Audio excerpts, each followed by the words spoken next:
I think we're going to start with the data model. Unfortunately, Bart wanted to present this and is not here. So basically, before I go on, OpenMRS is developed primarily in Java, and it's backed up by a database, and we try to support multiple databases, but most implementations widely use MySQL. So, but basically, we assume everyone should be able to use any database among the supported ones. So that was like the beginning part of it. So basically, to go to the data model, let me try to pull up the link to the image of the data model.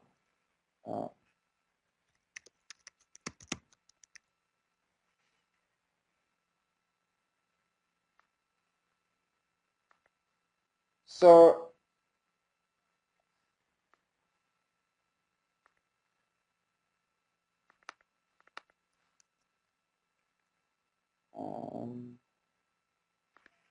I've pasted the link to the image in the chat. For those of you who might want to view it,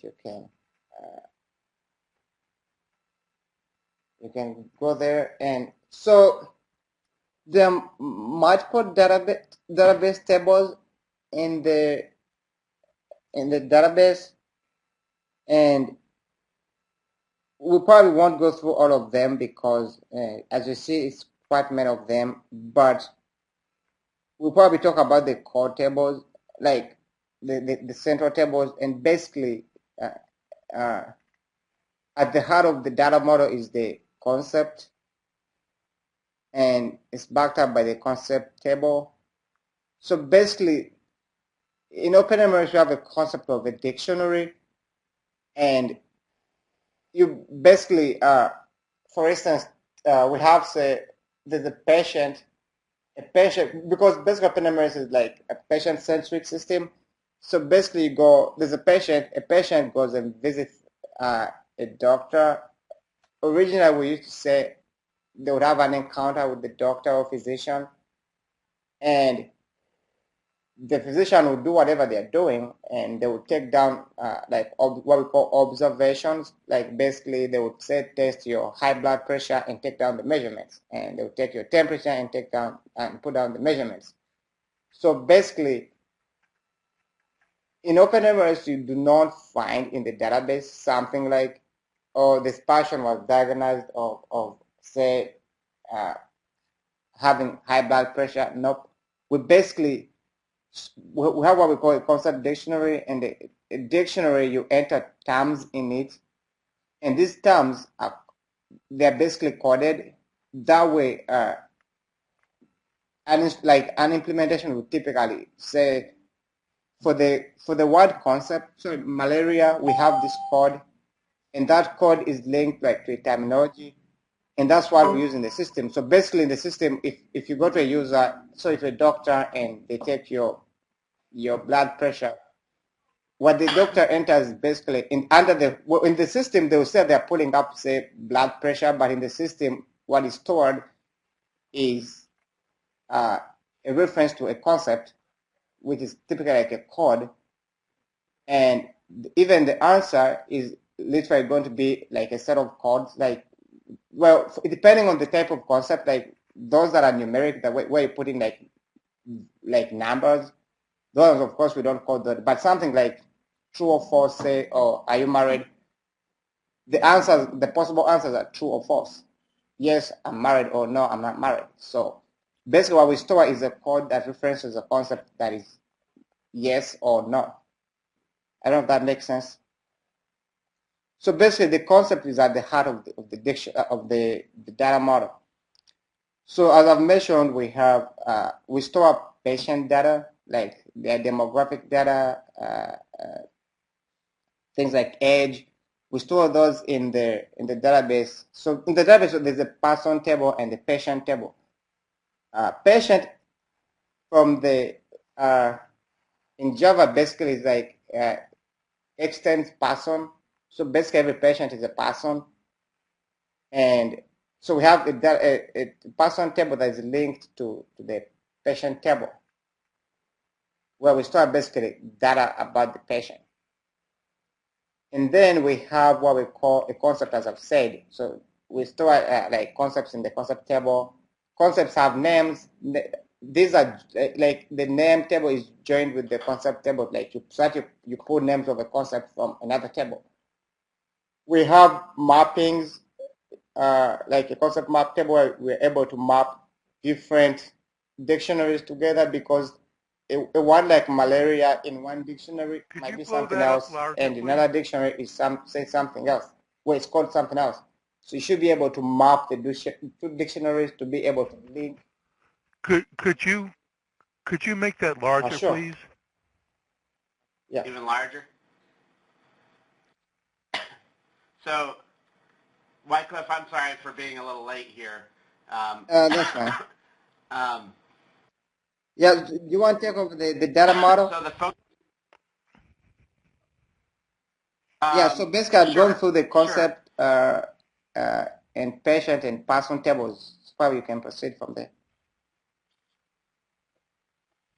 So, when you look at the data model, I just went to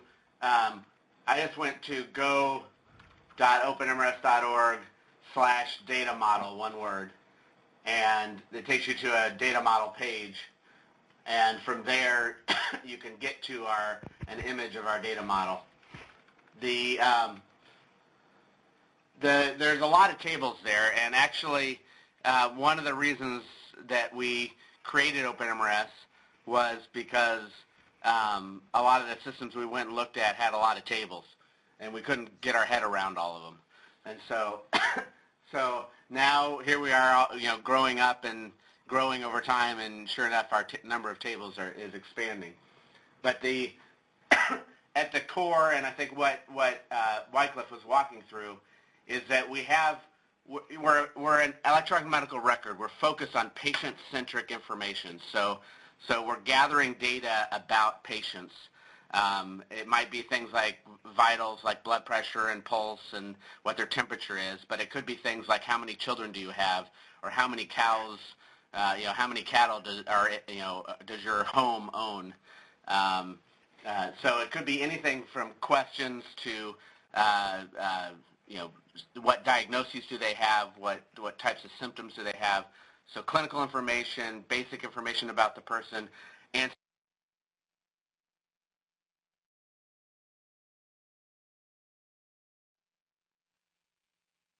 questionnaires, all those data are being collected about patients, and we want to collect those in what we call a longitudinal record, which means, a point in time you can go and ask the patient, how many kids do you have? But that's all you know at that point. You know how many kids they have on that day. A year later, they might have an additional kid, or they might have lost a child. And so a longitudinal record is collecting those data and following those things, connecting the dots for a person over time, potentially from their birth all the way to their death. And so, so that's the focus of what we're trying to do. And in doing that, we started out with a very simple model with just a patient, users, because we needed people to be able to log into the system. And then we had what we called observations. And observations are what Wycliffe was talking about. Is basically that's the way we store data. Those, whether it's someone's pulse or whether it's how many children do you have. The reason we have this big concept mess in here is because many systems, when they start out, you think, okay, the patient's going to come in, I need to know their pulse, I need to know their weight, I need to know their temperature, I need to know how many children they have. And so people pull out an Excel spreadsheet or a Microsoft Access, and they and they start filling in a column for each of those pieces of information. And that works okay for a while, but the problem becomes that every time you want to ask a new question, you have to change your data model. You have to add a new column to your database. And what we chose to do early on is we knew we didn't want to be forced into changing our data model every time we had new data. we've practiced medicine and have been in the world of medicine long enough to know that things change a lot over time. Medicine is changing. The types of questions people are asking or want to know changes over time. And so we needed a system, a model that would be flexible for that. And so what we did is we also knew that we didn't want to build, we were focused on building an HIV system, yet we knew there's no such thing as an HIV patient. There's patients who have HIV, and they can have high blood pressure and diabetes and other medical problems as well. So we didn't want to build a system that was just dedicated to one, often called a vertical system, that's dedicated to one disease. We wanted to build a system that was capable of taking care of following any data on patients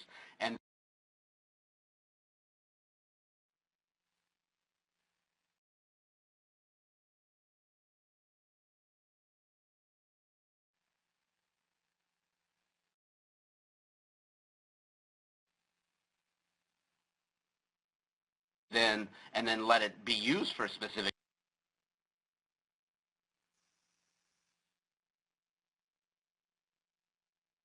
diseases, but also have the ability to grow to take care of any kind of problem. And so you won't see any column in the database that says whether they have HIV or what their blood pressure is. And that's the reason for that is that we put that metadata, that information in what's called the concept table, and and then store the actual data in our OBS table, our observations table. And the way that works is that you say, well, maybe I want pulse and temperature and vitals, and weight, and maybe how many children do you have. And what you find is maybe you start out and define those concepts, and then each time in the odds table you store the date, the timestamp, the patient you're asking the question of, what the question is, whether it's how many children do you have or what the weight is. That's the concept. And then you store what's the answer, and the answer might be a number if it's how many children do you have, or if it's the question is asking for something that can be answered with another concept, you might actually store another concept. We call that a coded observation. In that case, excuse me, you might say, well, what's the marital status of the person? Are they married, single, divorced, etc.? And in that case, we actually make concepts for those answers as well as the questions. So our concept dictionary becomes very much like a typical dictionary. It's just a list of words and definitions of what those mean. And we go a little further in when those things are questions, which a lot of them are, we also define in our dictionary what are the possible answers. If it's numeric, what's the range of possible answers? And so that's how we started out, and now there's you might see reference to a group called MVP CIEL, which is a group that has basically taken on ownership of tending to and keeping up to date a very kind of a shared dictionary that most folks find very useful to get started. And so that we didn't plan on that happening up front, but it's evolved, and now a lot of people, instead of trying to invent their own dictionary from scratch, they'll start out with that shared dictionary, and that has a lot of benefits in terms of getting people started. The other regions, if you focus more on the regions rather than all the little tables inside, so observations is this yellow part at the bottom. I know it's too small to read right now, but I'm just focused on just these basic groupings. In fact, if I even zoom out more, you can see how we've kind of grouped our tables. And so persons up here in the patients up here in the corner, users over on the side, observations are down here. More in the middle are the idea of concepts. We have this region here is encounters, which is basically grouping of observations. So we realize that we don't want to just ask each question independently, but people come into clinic and we actually fill out a form and ask a bunch of questions, maybe get their vitals and ask them a bunch of questions about their health. And so the encounter initially started out as representing that form. Ultimately, we see that encounter representing the transaction with the patient, whether that's just observations or observations and orders and notes, that it might be a collection of other things.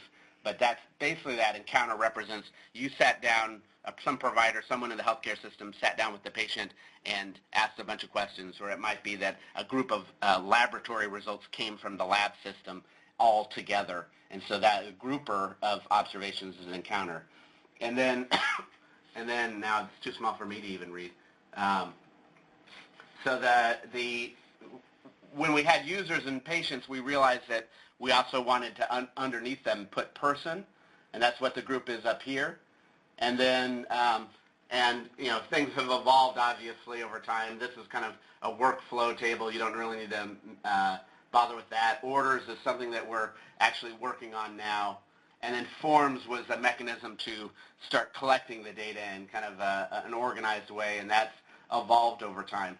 But the real, at this point, understanding the basic architecture, and we don't need to spend the whole call on the data model, is to understand that we started out very simply, patient, user, obs table, and this concept table, so we didn't have to change our data model every time a new question came along.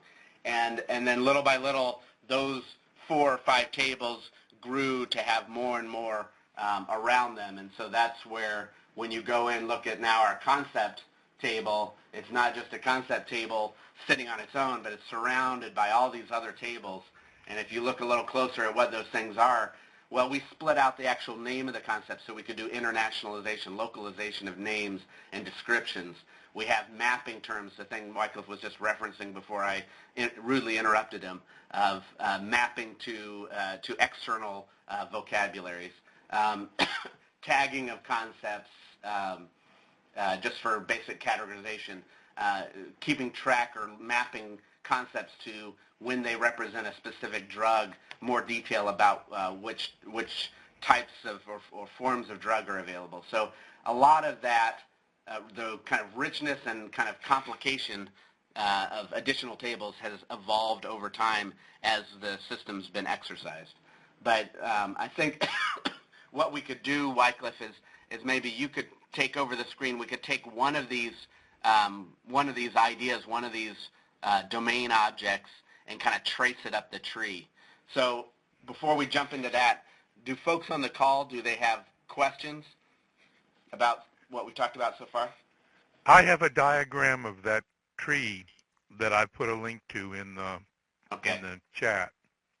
Okay, I'll get to that in a second. Any other centrally questions? You want to use concept, but concept can get wild. So, we can try to use something like encounter. Wycliffe, did you have a specific object you wanted to talk about? Like location is pretty simple, so.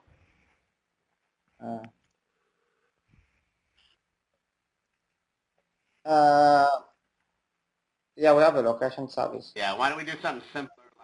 Location is nice and simple. Going to how things are tailored. Okay. Do we have a location Well, I service? think before we go there, yes.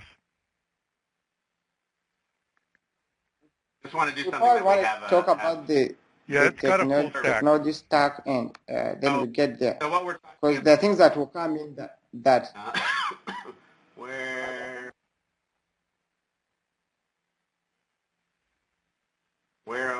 is Larry?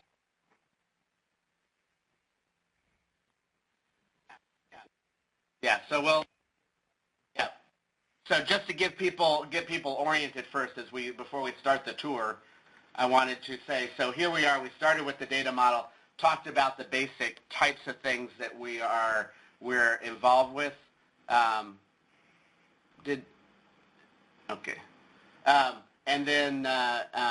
And then what we're going to do is we're going to just take one component, one piece of this model, and kind of follow it up a stack. And we'll jump to Roger's diagram to explain that. But what I want to show you is, so here in our encounter, in that kind of grouping of observations, one of the things that becomes important is you're asking a bunch of questions of the patient, or you're interacting with the patient. Where are you? Where's the patient, or where are you? And so location is one of the things we're dealing with. And if you just glance, we don't need to go into the detail of this, but you can see basically location is representing a geographic a spot, a place in the world, and it includes things like addresses and so basic components of an address, as well as there's a parent location which gives some hint at a hierarchy of these things. And so it's basically something that's named, described, and might have latitude, longitude, or other information that says where the location is, and it relates to other locations. So without going into heavy detail of that, we don't, that's not the importance, but it is, I think it's useful for you to see that we're drawing on something coming out of the data model. Is this, oh, this is the stack you're talking about? Yeah. So we're looking at the data model, basically the definition of the tables. The reference to Liquibase here is that we use a tool called Liquibase to make changes to that data model. It uses XML, uses a kind of a standardized approach to making changes to the database so that we don't have to be specific to one type of database when we're making a change. It also lets us track changes so that when we do upgrades to the system. But that's so you can think this is the level of the location table. And then there's Hibernate mappings. Hibernate is the tool that allows us to translate from a relational database into an object model. So Java works with objects. The database is this relational database of tables, and Hibernate is the mapping between those and provides a lot of assistance and also allows us to cross, to write code that can work across different types of databases, database servers. And then, so we map into our objects, and then we have our objects, basic, simple objects that represent the data in the system. So in this case, it would be a location object. And then we use, this is DAO comes, I think that was Microsoft born, but basically DAO stands for Data Access Object. It's basically representing the abstraction of how do I get to and manipulate that piece of information. So the basic CRUD at the database level of CRUD meaning create, read, update, or delete. If I need to manage those location objects, the DAO is something that we define an abstract or interface for how you can interact with location, what methods should be you can do, and then we make a Hibernate-based implementation that actually works with the through Hibernate to let you affect changes to those objects. And so that layer, so up to this point here, we have a database table, we have Hibernate mapping that into the Java world, and then we have this DAO interface, in this case would be like a location DAO that gives you methods to directly manipulate those location objects in the database.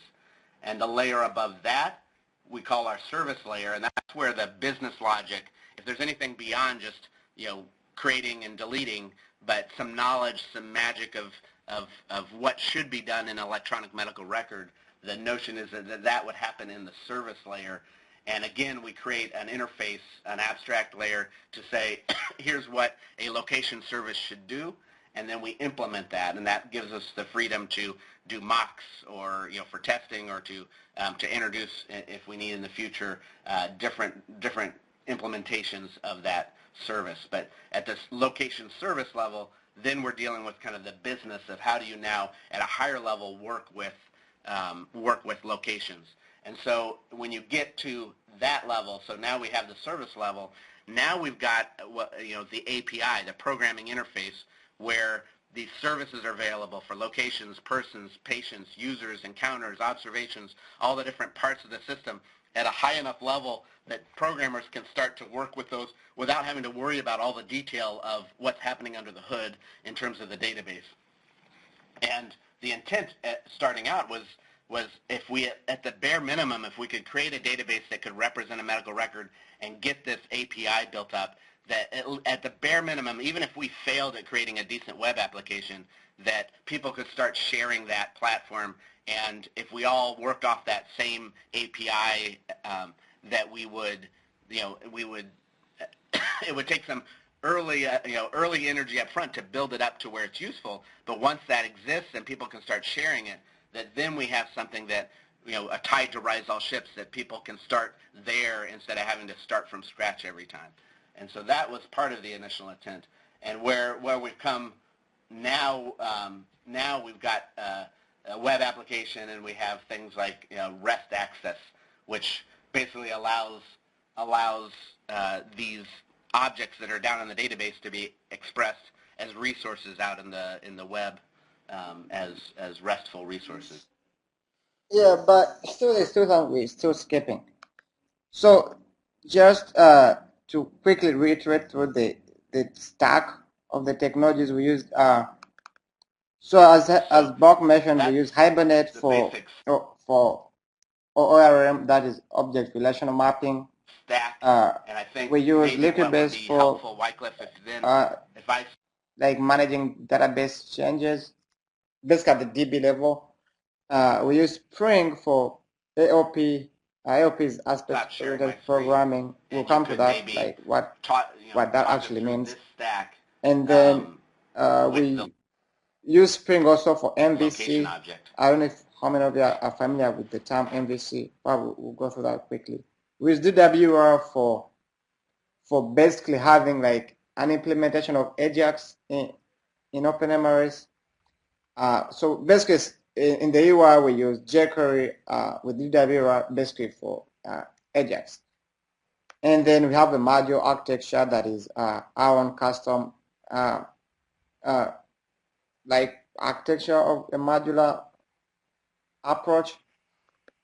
So that was the quick walkthrough. So basically, to go back to the location, going to the location service, basically, like I'll probably start from the API level before going to the web layer. So basically, we have a location service, it's an interface. So what Spring gives us is what we call dependency injection and inversion of control. So basically like an inversion of control container. The point is that you define interfaces as part of the contract, and that's what the components in the system know about. They only know about the interfaces. They don't know about the concrete implementation of those interfaces. So it means you loosely couple like pieces in the system by just abiding to that contract. So it means if you write an implementation of that interface and it does some logic, you can always change that without actually affecting other pieces that are dependent on it. So that's why inversion of control comes in. So if you look, we have location service, and then we have location service import as the implementing class. And that has all the CRUD methods. That is for updating a location, creating.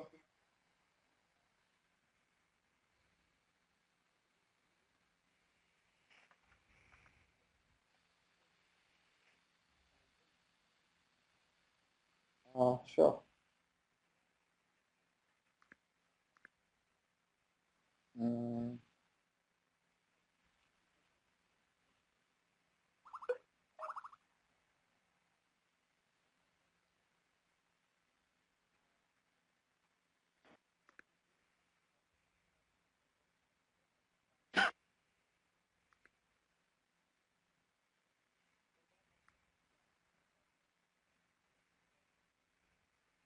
So, Wycliffe, do you want to share your screen and show us, like, if you go to GitHub, just .com, instead of just abstractly talking about those, you can actually. Sorry? You don't have to step through all the methods, but at least people can see what you're talking about as you talk through it. Sure.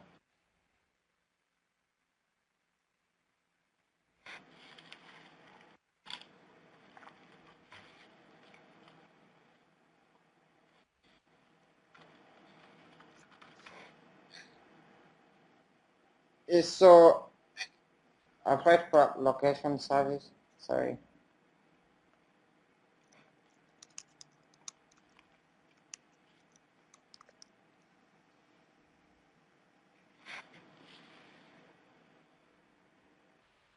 It is.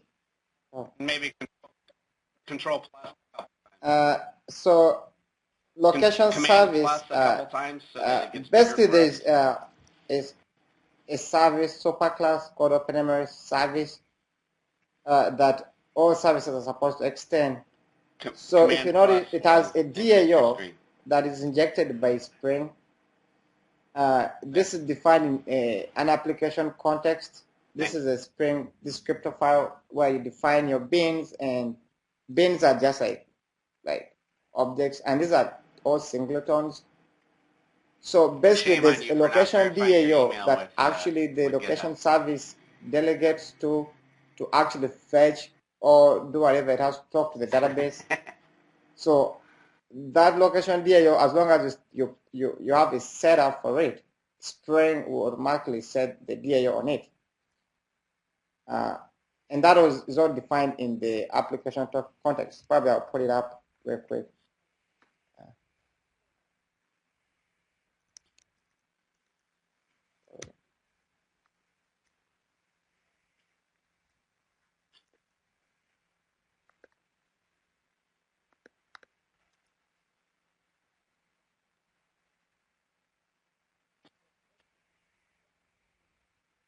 What's happening?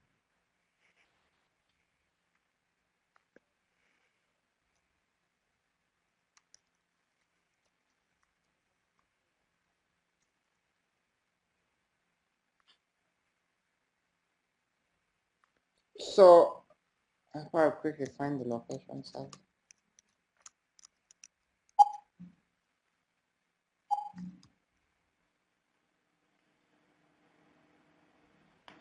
So yeah, so if you see down there, location service, the actual class that is we're defining as the implementing class is the location service import, and that's where all the logic actually is that calls the DAO, and the DAO actually has the actual like code that uses Hibernate to load objects from database, update them, delete and or create.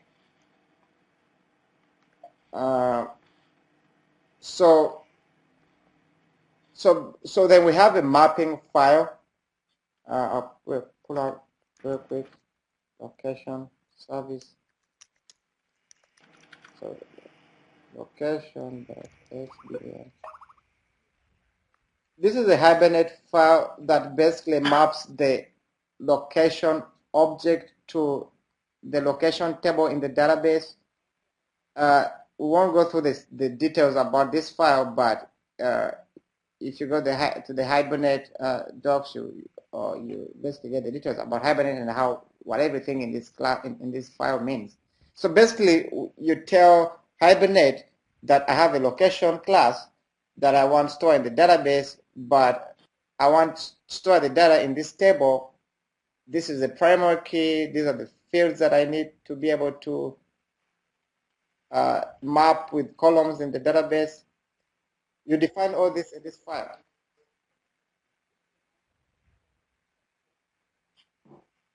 Right. So you do all that in this class, so in this file.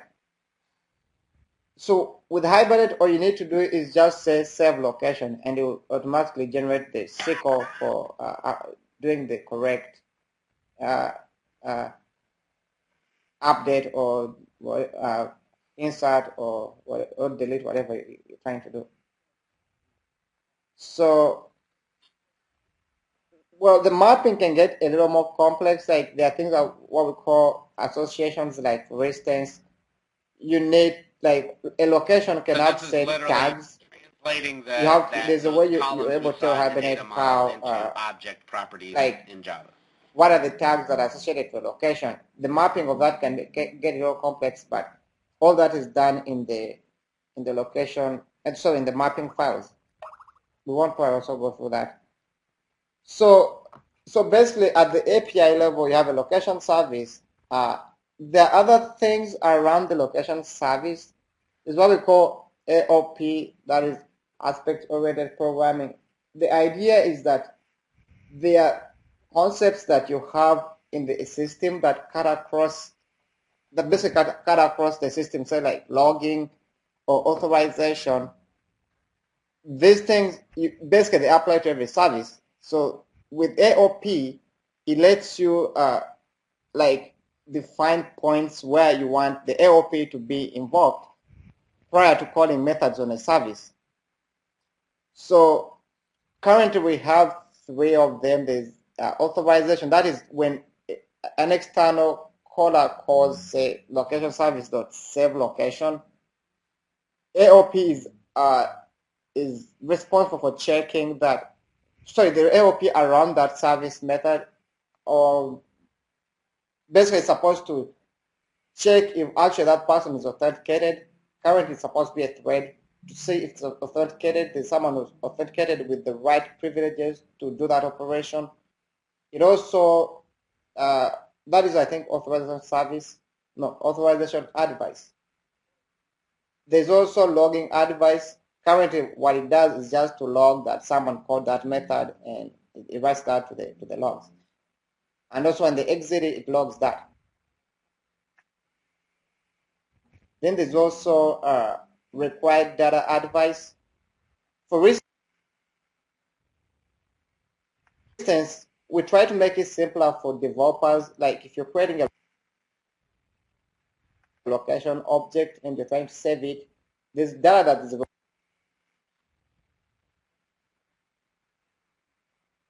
required, say date created or who created it, or so that kind of data is automatically set by the API through AOP. So if you look at required data advice, you see how that happens. Yeah, you can read more about AOP on using some resources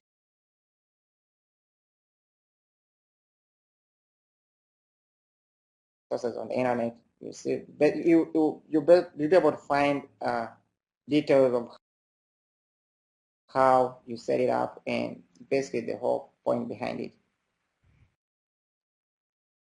So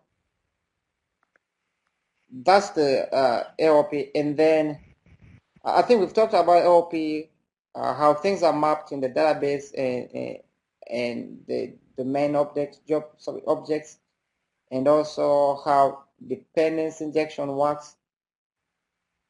So then we go to the web layer.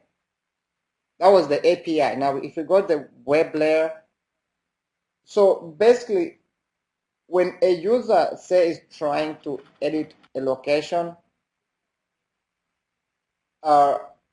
they see a form, they fill it out or edit whatever they're editing, and then submit that to the server. So a bunch of things happen in between there. Basically, at the heart of the web layer still is Spring. We use what we call with Spring, and we use Spring MVC. MVC is model view controller. The model in OpenMRS is typically the domain objects. They're the ones that we use to transfer data between the controller and the view. Once in a few places we might use wrapper classes to kind of get extra functionality around the domain objects, because at times the domain objects are not that easy to directly use in the view. So at times you have to use a wrapper class to be able to achieve certain things. But at the end of the day, it will be a domain object that will be the model. The view typically we use JSPs. In the new app framework, we're trying to move to Groovy server pages, but currently we use mainly JSPs. In the few places we use velocity templates, and then the controllers are typically Spring classes. They're classes that we annotate with Spring annotations as of I think 1.7 or I think 1.7, because on Spring you'd have to extend simple form controller or some other super classes that Spring provides. But the idea is that the controller is the one that knows about the service layer. So it knows, like, for instance, if you're trying to save a location, this location form controller, there's a naming convention that we have. Say we have the location form.gsp. If you're dealing with the location, the location form.gsp is typically what displays, does the rendering of data to the user. And then there's a location form controller via that convention, the naming convention. The location form controller is basically that knows about the location service. So if I might try to pull up the location form controller, maybe you see what I'm saying.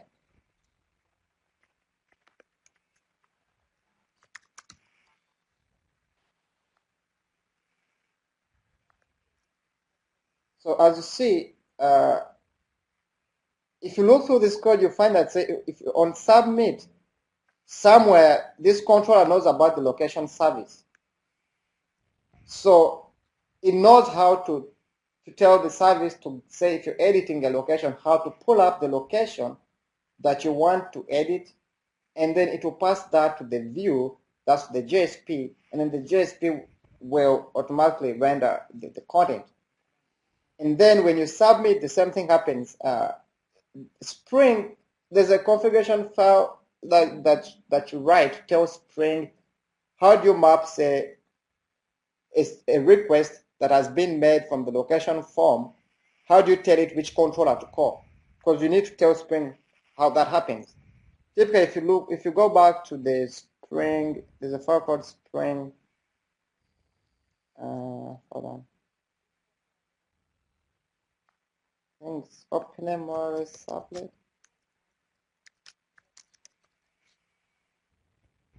Yeah, so this is a Spring specific descriptor file that it has multiple things in there. I'll probably go through real quick what you need to know. So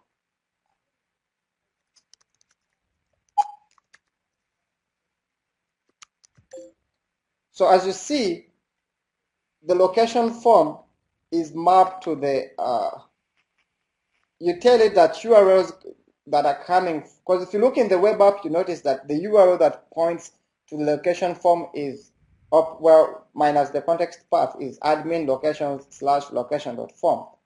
Now, the .form has been mapped, well, in the web.xml, we've told the servlet container what typically supposed to be a servlet, but we've told it how to translate the .forms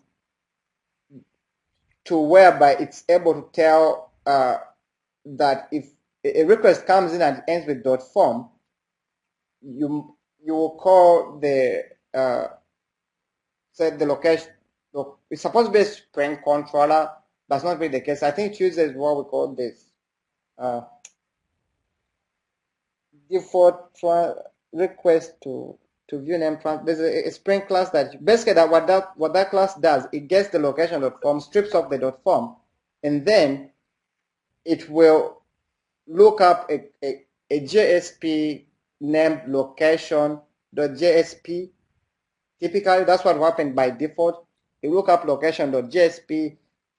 There are view resolvers at the top where that tells Spring actually, so the container how to look up the exact JSP. Sorry? The .form, yeah, so if you look at web.xml, yeah, in web.xml we've told there's the definition that say when a request comes out and ends with .list or .form, this is how you look up the JSP. So basically, currently Spring by default will use what it calls, I think, a default request to something translated. Basically,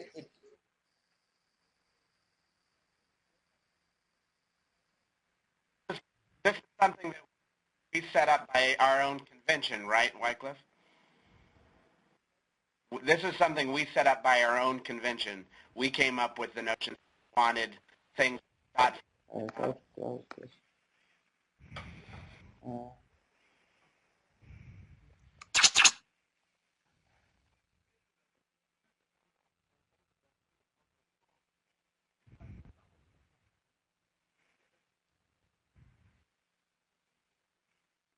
Yeah, so there's several configuration files that basically tell different things in the system how to map different things. Okay, to showing modules. So can you show the go into the actual web application, maybe on the demo server. So go to demo.openmrs.org, and let's interact with the location and see what happens. Okay. You can just do Command T and you'll, yeah.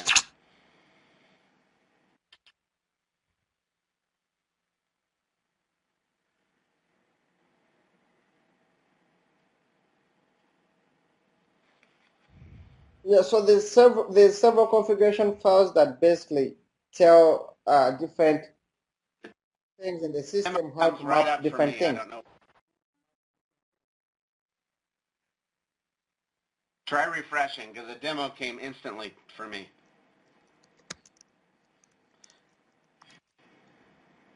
So it's admin and admin, capital admin 123. Location, He just manage typed. locations. Wait, slow down a little bit. Slow down a bit. You're going too fast. Go back to the home page. Yeah, so he logged in with admin and then capital admin 123 as credentials on our demo.openmrs.org. And then he's going to go to the administration section up at the top ribbon. And what that shows is that's basically if you have administration rights, it shows this kind of way to manage different things. You see all these different things that are objects like we talked about, users, patients, concepts. This is kind of where you would administer those various pieces. One of those is location, so you see down in the bottom left. So if you go to manage locations, we're going to that specific object to manage it. So you see the URL up at the top says location.list, and that's what you were just talking through, so that map to a servlet that is basically responsible for listing out locations. Yeah, so in web.xml, there's an entry that tells how to look, basically how to resolve this URL and determine what JSP to go to. So it will strip off the dot list, and then it will look on the OpenMRS servlet.xml file and see that mapping. I think I lost it somewhere. What was that? Did I close it? Yeah, so just mark this view resolver. It says a prefix and suffix. So basically that's where Spring will pull and look up the resource on the file system. It will look in webinf view, add on whatever we've mapped, and then add .gsp as a suffix.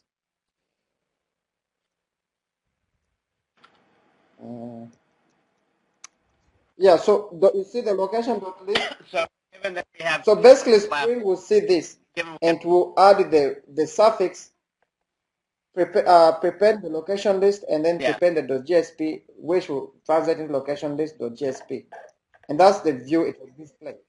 So given we have 10 minutes left, why don't we stop, see if there's any questions about what we've run through, and then we might have a few minutes to kind of show a basic module or a simple module and how it has these different components. Do folks have any questions? We've run through a lot at a high level.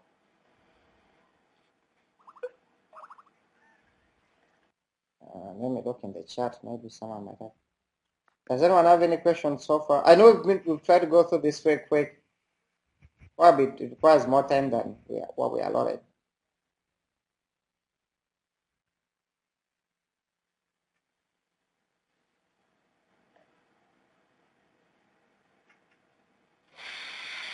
I see people logged in, but I don't see any evidence that anyone's listening.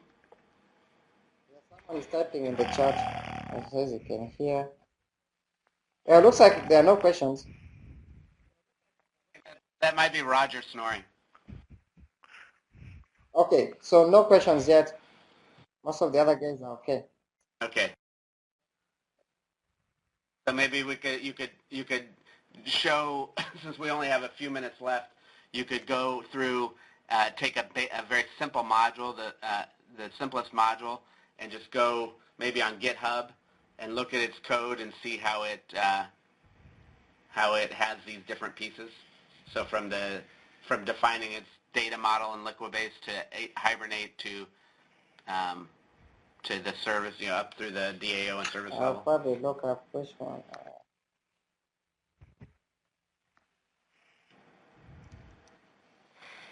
Do we have a simple location-based module? Oh, okay. What happens if you go to GitHub and search on location? Location? I don't think there's just anything like that. No. Any It's simple simple module. I think the basic module has that. Just use the basic module. Although I don't know if that has any objects defined. I think it should have. Yeah. So what you'll see here that he's zipping by is is that we use a Maven layout for our folders, and Maven's a tool that helps us do the build. If you're not it doesn't have. Man, I can use the audit log module. I think I have something. The audit log module. Sure.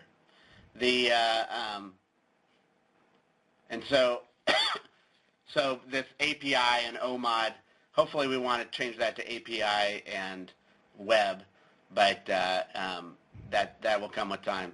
But basically he's stepping through the structure of a module, and modules are, as you go find the kind of the Liquibase for this module. So people understand the notion of our modular architecture. Early on, as we were building OpenMRS, we realized that we couldn't build one system that was going to meet everybody's needs.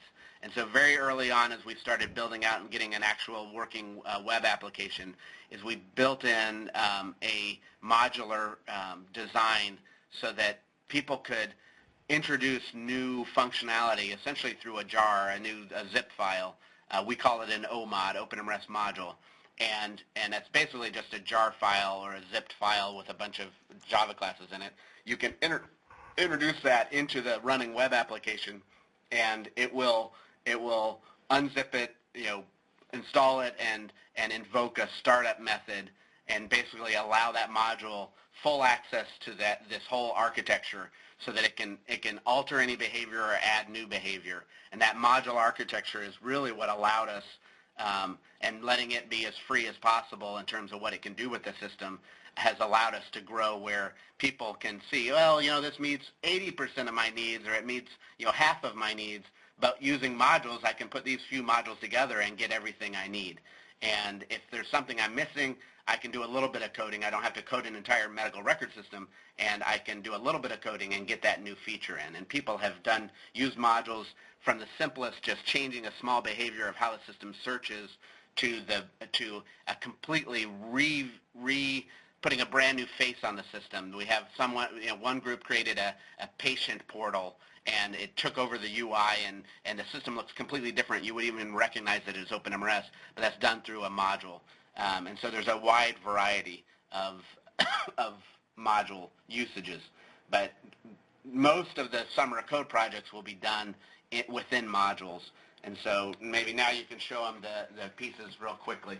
We're running out of time. We only have about 5 minutes. Basically a module it has several things it can do. It can override pages, like you can change, basically you can override, say, the home page or a given page by just mapping. You take the existing mapping and you point it to whatever JSP you have in your module. A module can add its own tables by defining a Liquibase.xml file, where it defines, basically, it uses Liquibase to generate whatever, like to come up with XML to be able to generate tables that it will add in the system. And by convention, every module gets an ID. A module has and that ID, and then any table it creates should be prefixed with that ID. So if you go into the Liquibase, you should see the references. In this case, the ID for this module is audit log. So every table starts with audit log underscore. Then a module can define its own message like translations in the message properties file. It can have its own application context. Basically, that's where it defines the bins, the AOP,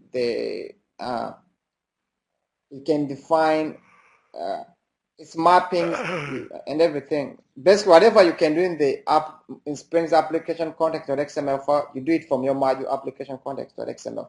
The structure is a little different So the module application from context, the normal one.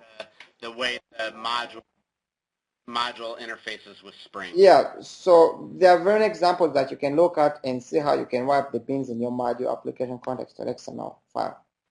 Modules can, there's this file at the heart of the module. Then the web module application context is where you define your web specific settings. Like whatever would have gone to OpenMRS servlet.xml, you put it under your web module application context.xml file, basically. So I think, and last is the config.xml file. This is an important piece of the module. Basically, this is where you define like what OpenMRS version your module requires, the update URL, that's the link that points to where you can, one is able to install, update the module from the web application. You can define an activator. An activator basically has to extend a certain class from core that can say, oh, these are the things I want to be done before my module starts or when my module is getting stopped. That's why you can do all that. So we're at the end of the call, Wycliffe. So I think the notion is config is basically a file we created as OpenMRS where you define all the way behaviors and hooks and how your module should interact with the system. And so, so do you want to pop? So we saw the Liquibase. The module has the Liquibase file that allows it to define its tables if it needs any, and then it has its own Hibernate entries. And so, where's this Hibernate? There's one here. Hibernate config. Okay, so there hbm.xml is the extension you see on those. So that's again mapping those database those database tables into objects for the module to use. And then if you go and look at the API level, you'll see a DAO. Where's your so you introduced, what's an object you have in this module? It's called audit log. Okay. Show that. Where's that object? So do audit log. We should see the object. We should see the Hibernate mapping. We see, where's the object? You don't have an object called audit log.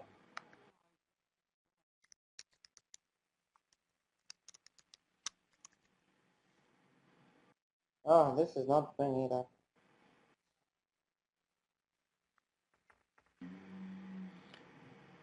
Show. It's finding resources. It's not about finding Java classes. Finding resources. I don't know. Oh, there it is.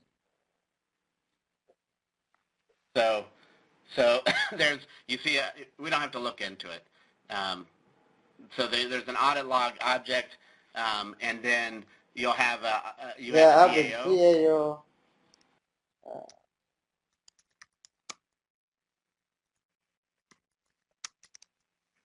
This is not finding it. I don't know why. In there. So why don't you just go back and just use the tree instead of searching?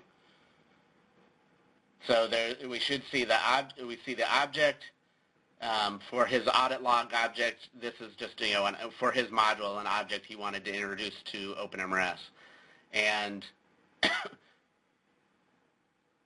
okay, so we saw that there's an object here. We have that's the interface for the DAO, and then under Hibernate has implementation of it, which is the Hibernate implementation of that DAO. So that gives the database access to the object, and then there's an API level above that.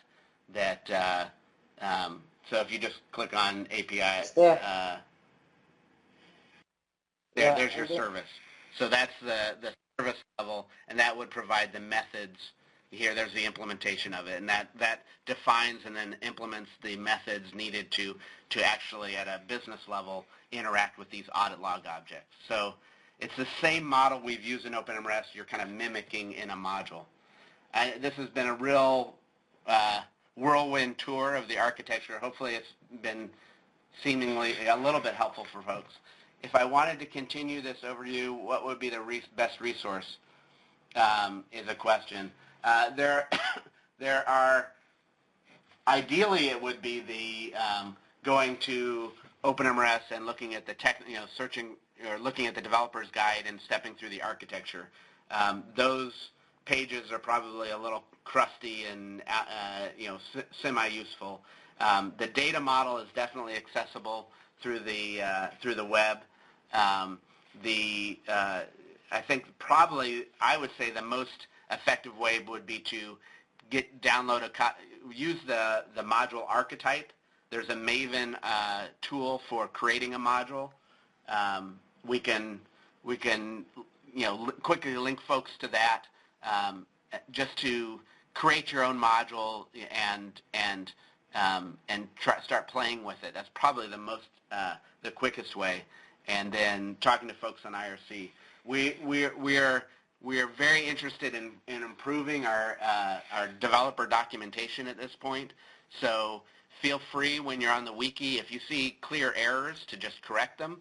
If you see something that seems like it's outdated and you don't quite feel comfortable editing it, feel free to leave a comment on that page saying, hey, is this still up to date, or give suggestions of what might be missing from the page. If you see some clear gaps as you're trying to pick up and learn OpenMRS in terms of what's available on the wiki, we'd love to hear about those things. And so just email the dev list and say, hey, I was trying to learn about X, and I looked at maybe this page and this page, or I couldn't find it on the wiki. Can someone point me to it? That's actually would be very helpful for us right now, as we're looking to try to organize and improve our documentation over the next the months to come. And hearing from you guys as you start to kind of get up to speed on this stuff, where those gaps are and where the pain spots are, will help make sure that we put our effort in those areas. So you can always get questions answered on IRC or through the dev list. But just an extra little plug, as you start to search through those resources and find your way to learning, we would love as a community to learn where there are the biggest gaps, or what we could do that would be most helpful for you guys to get up to speed quickly. So we have plans for a developer's kit that we're working on. That's part of Summer Code Project to get that started, but we also want to improve our documentation. So I don't have a great answer for you now, because I'm afraid if I point you to something, it'll be disappointing. But hopefully that's at least kind of enough to get people whet their appetite. We have a dev forum. If you go to connect.openmrs.org, like you might have done for this call, we have a developers forum every Thursday that you guys are always welcome to. And we have this university forum going on. And we always have somebody kind of trolling for folks asking for questions, trying to get those questions answered.